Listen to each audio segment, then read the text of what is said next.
Hello and welcome back to the Impresario podcast. This is the last of our trilogy about the young, mature and senior artist. Since the relationships artist-agent are like marriages, some, very few, have several relationships with the same person during a career, and others, most cases, are married to a few different people. And the reasons are similar to intimate relationships. Life goes on, it changes us, and we need to grow and adapt. At some point, either the manager is not on the same level anymore, or the artist does not develop enough and does not come up to the level of the manager. They grow apart, as we say in real life, and it is hard to keep up the conversation and do good work. Last week, I had a most revealing experience. On one evening, I went to a concert with younger musicians whose performance was serious, dedicated, and based on good technique and good sound. This is how it all sounded, and the 2 hours seemed rather long. They were playing at the same time, but not together, musically speaking. The next day, I went to another concert with 2 senior artists, both with long and very active careers behind and still in front of them. And during these 2 hours, I could feel particles of me transforming as they were playing and connecting me. Such an experience becomes timeless. It felt as music was made on the spot, just as an in-depth conversation between 2 advanced adults would go. In the first case, sound quality and instrument technique were the focus and considered to be music. And it is in a way, but at an early age. It is almost as when a young, eloquent child would seem more mature and more full of substance because it uses advanced vocabulary. However, real music is then when there is a creative process with every note, when we are taken on an incredible journey from note to note and nothing is predictable. Notes become words, and the instrument is only the language, but not the message. It is an extraordinary experience, and my frustration from the first of these 2 evenings became bliss during the second evening. This is the path to becoming a senior active artist in the classical music world. The motor which brings one to the stage of life and career is the constant search for meaning and the pure expression of the meaning in concert, with every note far away from what we call performance, which by definition and in comparison becomes an exercise. Finding meaning in every note and making music sound as if it was improvised and created anew with every instant is the purpose of those who become our living legends. And I also realized again why I am doing that which I am doing in this musical world, this partnership with young, mature or senior artists.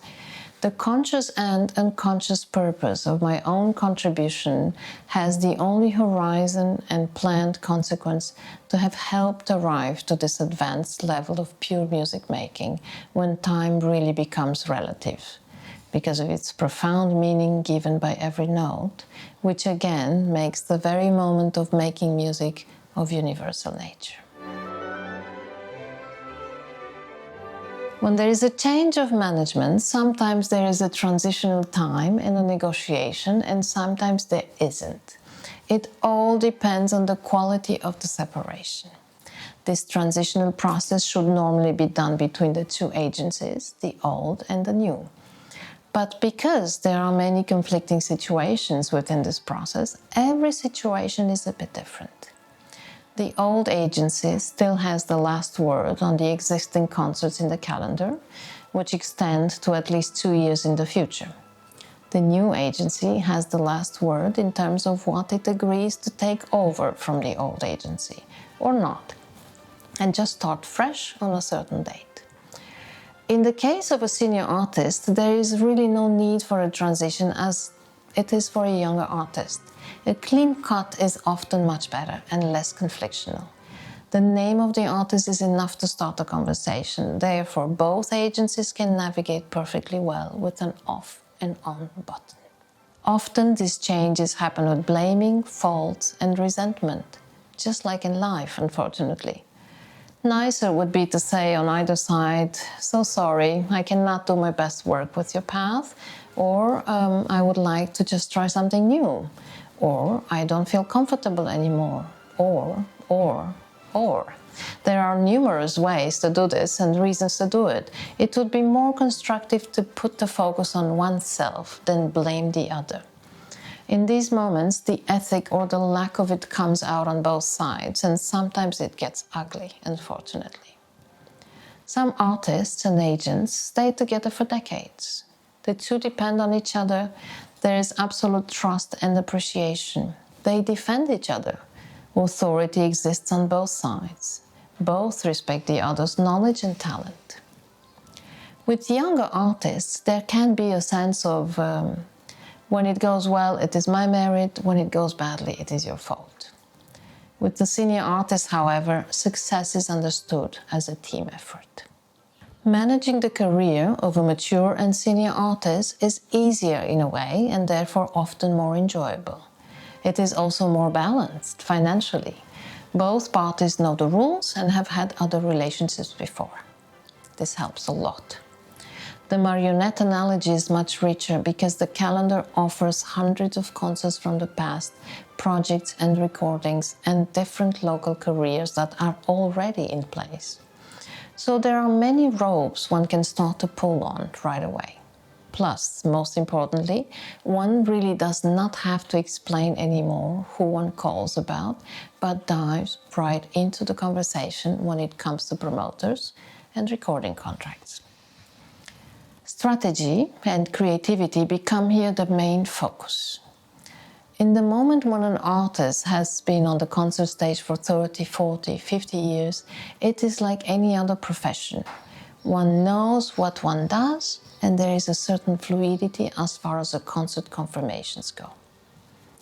The sale, as such, becomes strategic. It is not anymore about quantity, but rather mostly about quality. Some concerts arrive naturally. For others, we still work to get them. Often, however, that which arrives naturally and by itself is not good enough. Going 1 millimeter forward at this level requires, however, a lot more work and know-how, creativity and sophistication than at a lower, earlier level. The monogamy aspect in the relationship agent-artist is still in place.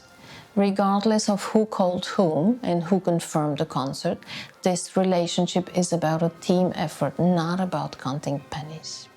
Headhunting is not a nice thing to do, but it definitely exists, and it exists also in classical music. The typical phrase, "Come to us, we will do so much more for you," can fool some. In Spanish, there's a saying for this, "Más vale malo conocido que bueno por conocer." I think there is an English equivalent. Better the devil you know than the devil you don't. Sometimes it may actually be true, and sometimes not. Some try to cash in on somebody else's long-term work. It is important to have the right conversations at this point so that the artist does not make a huge mistake. If a change happens and the workflow is stopped and the momentum of what has been built for years is stopped, it can be catastrophic. Some say we only get one chance for a music career. I think we can get a second and third chance, but the work is really exponential. A long career definitely has different golden periods. It is impossible to live high up for 50 years. The golden periods are normally redefined with new working energy, new creativity, new projects, and new musical ideas backed up by a modernization of the image and the branding. It can also happen that artists feel in their bones that they are not with the right agency anymore, and still they feel insecure to look for another one.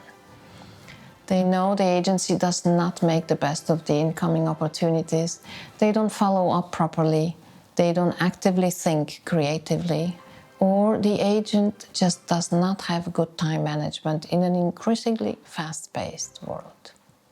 Or, on the other side, maybe the artist has stopped developing or reached the maximum possible. The engagements become more and more seldom. There is a feeling of stagnation, and still the agent is either afraid to lose commission by challenging the artist to find a new home, or might just sincerely consider it is the artist's mission to go and look for another agency. This is sometimes also a cultural attitude or a school of management variable. I beg here to differ. Staying in a marriage which has become just routinely comfortable but not actively fulfilling and constructive is purposeless. But it takes courage to cut and start fresh. As we've said before, if an artist's name appears on an agent's roster and the manager's name on the artist's website, it means that both parties have chosen each other, and from that point on, the agent is entitled to represent the artist's name and its interests. They have formed a bond. The exclusivity of the relationship is understood and respected. The standard procedure involves signing a contract. Old school agents do not sign contracts with artists. They prefer to rely on trust. What good is a piece of paper when one or both sides are dissatisfied? Like any good lawyer would always advise, finding solutions in conversation is a much better option than going to any court of law. Collaborative divorces are really the ideal way. There is no senior artist who could ever imagine where his or her journey will have taken them 50 years down the road. With this in mind, as a young artist, it should give us perspective and push us to lose control, to let go of the idea of becoming famous and of the word career synonymous to success. A career is a series of trial and errors, ideas that become something and hundreds which become nothing, and we still go on with the mind, heart and spirit full of passion for that which we love to do. It is the same for a performing artist as it is for an agent, a recording industry colleague or a promoter. Just like the piece of music on the music stand is someone's favorite music right now, so it is for all of us in the music business. The idea of today and where your thoughts wander are the very motor, and as long as the motor is playing in the back of our minds, be it music, programs, ideas, projects, whatever, we know we are on the path of still building our career and we will leave a trace. When we just wait for the next engagement to start preparing is when the red light should go on. The motor has stopped. Even very successful artists that make it to 70 or 80 years of age are not successful all the time. There are sweet moments and highlights on the road, and one should enjoy those, by all means. But when we wake up again, we go back to work. Simply put, work. Because everything is hard work, nothing comes easy and without hard work. Senior artists have learned often the harsh way to let go of expectations and give up on the result. Giving up on the result is what generates joy. And those who experience everyday joy in what they do are the real successful artists, the real shining stars. Now, aside from what may sound like philosophizing, what should a senior artist do concretely? And the answer is always searching. And then, the same like everybody else. Watch that the test tubes we have spoken of in the first episode are kept at the right levels. Watch that the different building blocks of our career are kept in balance.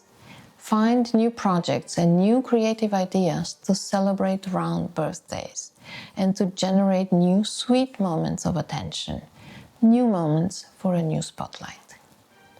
The label, the agency, the projects, the press, the social media, a book, a film, cycles, etc. Any idea that resonates with you is a good idea to try out. The world around will still seem a lot more busy with discovering the newcomers, many of which disappear again in a few years, and this loop may give the impression that the world is not interested in the senior, mature artists. At the same time, the fact that some have arrived at 60, 70, 80, 90 years of age on stage proves that this is not true.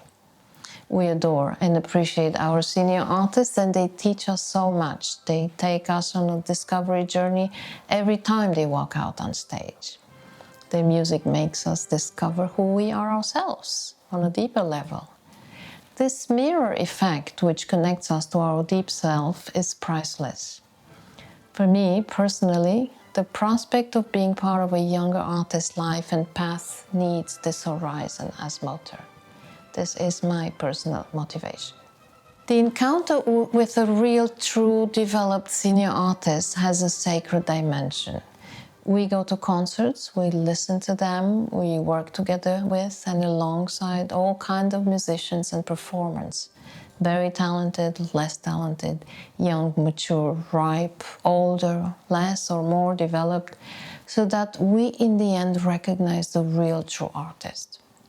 And there is no doubt, when we listen to a true, fully developed and real artist, we don't admire, we don't judge like we do with the younger ones. We just are. We connect to source, and it is a privilege. There is something wonderful about working with mature and senior artists as an agent.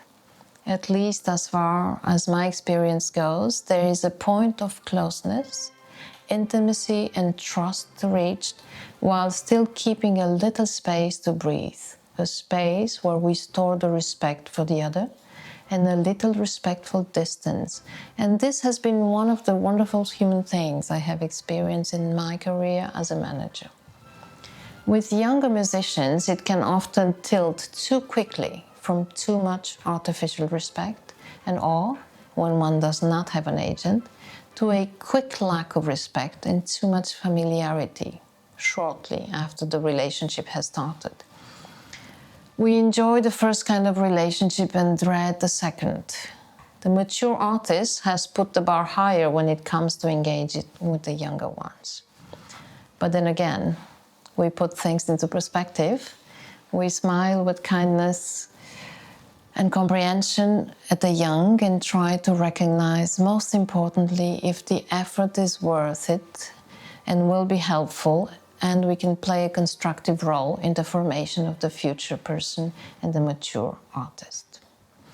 Often, in spite of best intentions, we do fail. I'd like to add something to this topic of jump-in situations, of which we've spoken in the previous episode. The more we advance in the career, the more it is important for whom we jump in. It is a matter of level and, yes, of artistic dignity that a senior artist does not jump in for just anyone, just because there is a spot free. At this moment in the career, when an invitation comes due to your cancellation, the first question to ask is, who cancelled? There is something else worth mentioning here. Jumping in situations in the early days had an unwritten rule: to invite an artist who jumped in for a cancellation right away for the next season. The second regular invitation was a kind of a thank you gesture for saving the day. Somehow this unspoken rule has disappeared in the last years, for sure, due to many factors we could develop upon eventually. Mainly, however, this is due to the offer and demand. We are at the peak of too much offer on the classical music scene. At this level of sales, the techniques the agent uses are various. The name of the artist, of course, is the leading aspect. The program and the profile of the artist are also still leading conversation topics. The pulling force to attract public on certain territories is another one. The relationship of the agent with the promoter is always an important aspect. It is a very different situation when speaking with a promoter we have not worked with than with one we have. The starting point of the conversation is completely different, no matter for which artist we get in touch. Sales and management at this level revolves around and is a combination of the musician's artistic merit, their career trajectory, the market demand, the level of fees, and the promoter's financial capacity, the proposed date in conjunction with the program, the personal and professional relationships within the artist, agent, promoter triangle, the country and its financial resources and local fee adjustments, the concert series and its financial resources, the relationship and exclusivity between various venues and series within the same city, etc. All these we will discuss more in depth in a future episode dealing with pure management aspects. Are senior artists rather those who have started later? This is a good question, and it might actually need an empirical study of the past. Yehudi Menuhin is one incredible example of someone who started young as a prodigy, developing always with the surge activated from the inside out and not the opposite. But overall, it is a difficult question to answer. Those who have started very young have higher expectations very soon. Those who have come out of the shadow later in life experience maybe more joy for every step forward. But what if it is a generation issue or a cultural one? And for sure also a society issue. Sometimes it is just a personality one though. Some of us just develop later in life.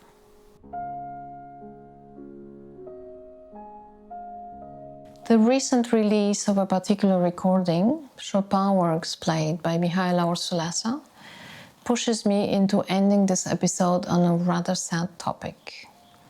The Romanian pianist Mihaela Ursulasa, with whom I had the privilege to work during some of her last years, left us at the age of 33. Somehow maybe also an indication of a true artist, because 33 is a magical number. She was a prodigy and she started her musical path very early. But this path stopped in 2012. Becoming a mature and senior artist was not part of her life.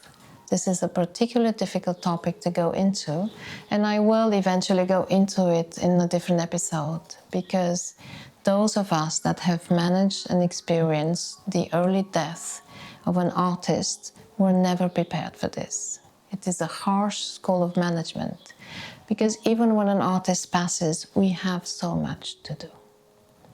This also proves the universal and destiny connection between artists and their managers. I leave you with her music and say goodbye for today.